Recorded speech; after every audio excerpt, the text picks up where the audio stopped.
انسان کو غصہ کیوں آتا ہے؟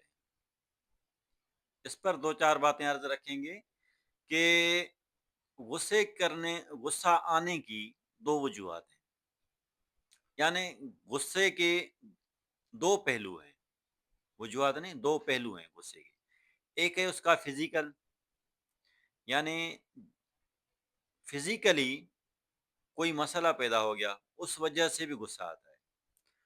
اور اس کا دوسرا جو پہلو ہے وہ ہے اسپریچولی۔ پہلے فزیکلی، جسمانی، جب انسان کے جسم میں مختلف قسم کے جو انسان کے اندر وٹامنس ہوتے ہیں، اس میں جب بے ترتیبی پیدا ہوتی ہے، کمی پیشی ہوتی ہے، کوئی جتنی مقدار میں ہمارے اندر وٹامن ہونی چاہیے اتنی نہیں ہے، اور بیماری ہمارے اوپر اس وجہ سے اٹیک کر رہی ہے، یا پھر بیمار رہنے کی وجہ سے انسان کے اندر وہ اتار چڑھاؤ آ گیا، تو اسی وجہ سے بھی انسان کو غصہ آتا ہے۔ تو اس کی بھی وجہ کو ڈھونڈنا چاہیے، اور پھر جو ہے نا اس کی بھی اصلاح کرنی چاہیے، میڈیسن کی وسیلے سے یا خوراک کے وسیلے سے اس کو ٹھیک کریں گے تو وہ بھی ختم ہو جائے گا۔ اور دوسرا جو غصہ آتا ہے انسان کو، دوسرا جو اس کا پہلو ہے وہ ہے جسمانی اور روحانی۔ اور روحانی اس کی وجہ کیا ہے؟ حضور نبی کریم صلی اللہ تعالیٰ علیہ وآلہ وسلم سے کسی نے معلوم کیا، پوچھا کہ یا رسول اللہ، غصہ کیا ہے؟ تو آپ نے فرمایا کہ غصہ آگ سے ہے، اور آنے والا واحد ذریعہ شیطان ہے۔ یہ شیطان ہی ہوتا ہے جو آگ لے کر آپ کو پہنچاتا ہے۔ تو غصہ جو ہے وہ شیطانی عمل ہے۔ تو ہوتا یوں ہے کہ جب کوئی کام ہماری مرضی کے خلاف ہوتا ہے نا، یعنی ہمارے نفس کی منشا جو ہوتی ہے کہ میرا یہ اصول ہے، یوں ہونا چاہیے، میرا یوں اصول ہے، یوں ہونا چاہیے، یہ جو ہمارے نفس کے اپنے اصول بنے ہوئے ہیں ہمارے کو، جو اصول اس نے، جب اس کے برعکس کوئی کام ہوتا ہے تو انسان کی فطرت میں غصہ پیدا ہوتا ہے۔ یہ دونوں پہلو ہیں غصے کے۔ اب اس کا حل کیا ہونا چاہیے؟ اس کا حل وہی ہے کہ اس کی وجہ کو تلاش کریں، اس وجہ کو دور کریں، تو غصے پر خود بخود آپ کا کنٹرول ہو جائے گا۔ ویسے دیکھا جائے کہ جو یہ دنیا چل رہی ہے یہ اللہ تعالیٰ کی حکمت سے چل رہی ہے، یعنی ہر قدم پر اللہ تعالیٰ کی حکمت ہے۔ ہر انسان میں یا کسی جانور میں ایک اللہ تعالیٰ، اور جس طرح اللہ تعالیٰ، تو انسان کو بھی اس نے بے مثل ہی بنا دیا ہے، اس کی تخلیق بھی بے مثل ہے۔ تو ایک انسان کے اندر الگ سے خصوصیات ہیں، دوسرے کے اندر دوسرے قسم کی خصوصیات ہیں، تو یہ انسان ایک دوسرے سے ملتا بھی نہیں ہے کبھی بھی۔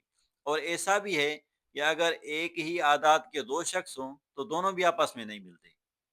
تو اسی وجہ سے انسان کے اندر غصہ پیدا ہوتا ہے کہ انسان کی منشا کے خلاف جو بھی کام ہوگا تو انسان خود بخود چڑ جائے گا اور غصہ آ جائے گا۔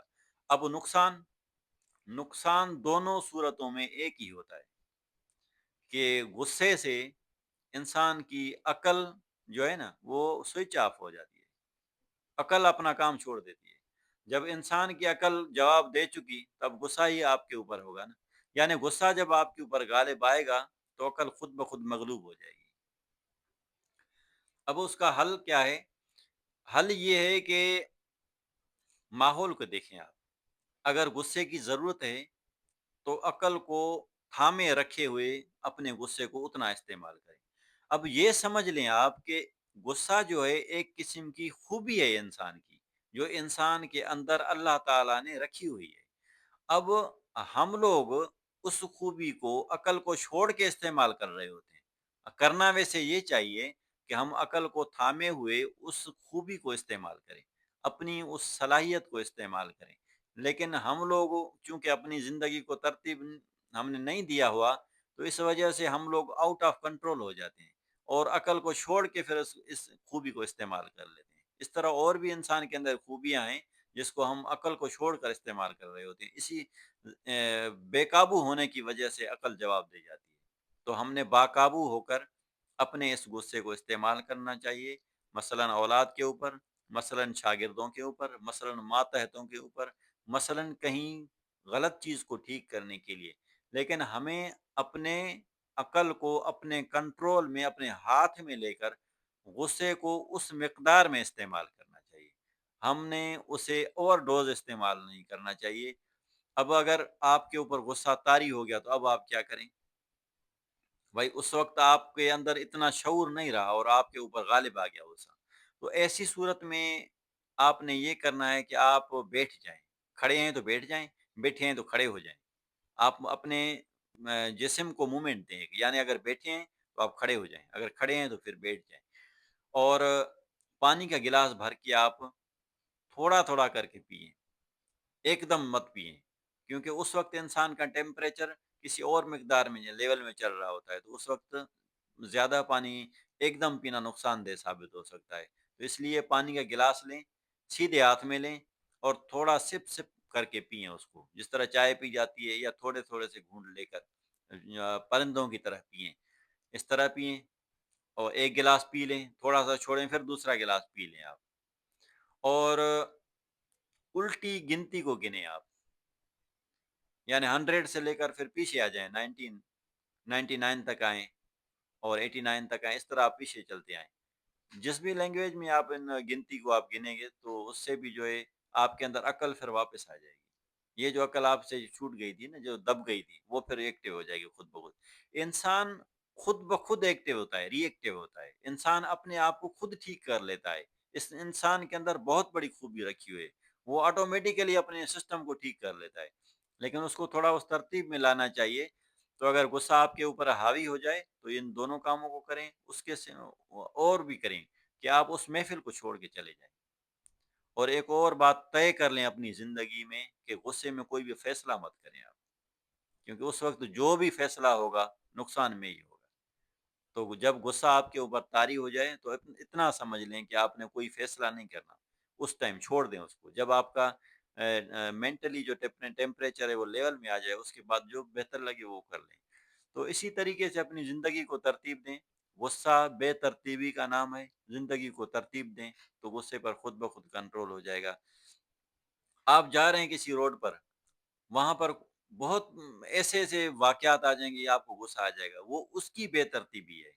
غصہ بے شک آ جاتا ہے، لیکن آپ اس وقت کوئی فیصلہ مت کریں، چھوڑ دیں۔ آپ اس تھوڑا سا اس کو چھوڑیں گے تو پھر آپ خود بخود ٹھیک ہو جائیں گے آپ، اور وہ وقت بھی گزر جائے گا پھر۔ تو اسی طرح اپنی زندگی کو ترتیب دیں۔ صوفی کے لیے تو غصہ ہے ہی حرام، صوفی کو اپنی کھان خوراک کو بھی کنٹرول میں کرنا چاہیے، کیونکہ زیادہ کھانے سے بھی غصہ آتا ہے۔ زیادہ جو بندہ کھائے جا رہا ہے تو اپنی باڈی کو جو ہے بے ترتیبہ بنا رہا ہے، تو اس کا سارا اسٹرکچر جو ہے وہ آگے پیچھے ہو جاتا ہے۔ تو اس لیے اس صوفی کو بھی کھانے کا مقدار کم کرنا چاہیے، تاکہ غصے پر وہ حاوی ہو جائے اور عبادت کرنا آسان ہو جائے۔ غصے سے نقصانات اس طرح ہوتے ہیں کہ مثلاً کوئی زلزلہ آ گیا، اللہ تعالیٰ معافی دے، زلزلہ آ گیا، وہ زلزلہ گزر گیا، تو زلزلہ تو گزر گیا، لیکن وہ نقصان بہت کر جاتا ہے۔ بلڈنگوں کو دراڑیں پڑ جاتی ہیں، جو چیزیں اپنی جگہ پر اسٹیبل تھی وہ اسٹیبل نہیں رہتی، اس میں کچھ نہ کچھ فرق آ جاتا ہے۔ تو انسان کی باڈی کے اندر سے جب غصے کا گزر ہو جاتا ہے نا، تو وہ بھی کچھ نہ کچھ ڈیمیج کر جاتا ہے۔ تو اس لیے کوشش کریں کہ اس ماحول سے ہٹ جائیں۔ اور ویسے ایک اور بھی پہلو ہے اس کا، کہ جہاں کہیں انسان کو متوقع عزت نہ ملے تو پھر بھی غصہ آتا ہے، کیونکہ وہ تذلیل ہے۔ تذلیل انسان سے برداشت نہیں ہوتی کبھی بھی۔ تو آپ کوشش کریں کہ ایسی محفل میں نہ جائیں، پھر وہیں سے ہٹ جائیں جہاں آپ کی قدر نہ ہو۔ بے قدر لوگوں سے آپ تھوڑا سا ہٹ کے رہیں، اور گفتگو کو اگر دیکھتے ہیں کوئی ضرورت نہیں ہے تو وہ بھی استعمال نہ کریں گفتگو، کیونکہ گفتگو آپ کریں گے اور اگلا اہمیت نہیں دے گا، پھر بھی غصہ آئے گا۔ تو اس لیے آپ اس کو بھی اپنے وہ کم استعمال کریں، یعنی آپ اپنی گفتار کو کم رکھیں تو اس سے بھی فرق پڑے گا۔ یعنی ہر پہلو کی وجوہات کو جانیں۔ جب وجوہات کو آپ جان لیں گے تو غصہ خود بخود کنٹرول ہو جائے گا۔ غصے پر بہت سارے اکابرین نے گفتگو کی ہے۔ کافی لوگوں نے یہ کہا ہے کہ غصہ ناسمجھی کی نشانی ہے، لیکن گھما پھرا کے وہی بات آتی ہے کہ غصے کو اگر آپ عقل کو ہاتھ میں لے کر آپ استعمال کرتے ہیں، تو یہ آپ کی بہت بڑی خوبی ہے، اور اگر عقل کو چھوڑ کر مغلوب کر کے اور غصے کو غالب کر کے آپ کوئی بھی کام کر رہے ہیں تو یقیناً نقصان ہی ہوگا۔ تو اللہ تعالیٰ سے دعا ہے، اللہ تعالیٰ ہمیں ایسے آگ والے صفتوں سے محفوظ فرمائے۔ وما علینا الا البلاغ۔